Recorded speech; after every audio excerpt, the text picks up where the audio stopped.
সুন্দর করে রাখতে কেমনি যেভাবে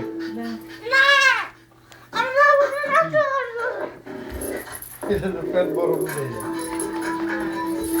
নমস্কার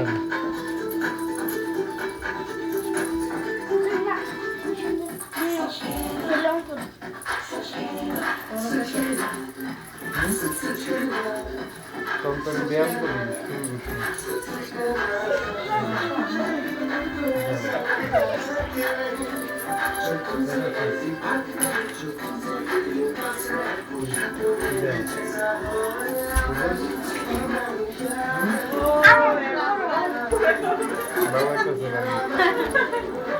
সুন্দর করে ছবি তোলো দাঁড়ায় আমি কিচ্ছু করে আসিনি আমি কিছু করছি আমি কিচ্ছু করি না মুখে তো কিনে লাগে না মাছটা বলে দে তিন না লাগলে কামনে সুন্দর তুমি একটা কিচ্ছু লাগে না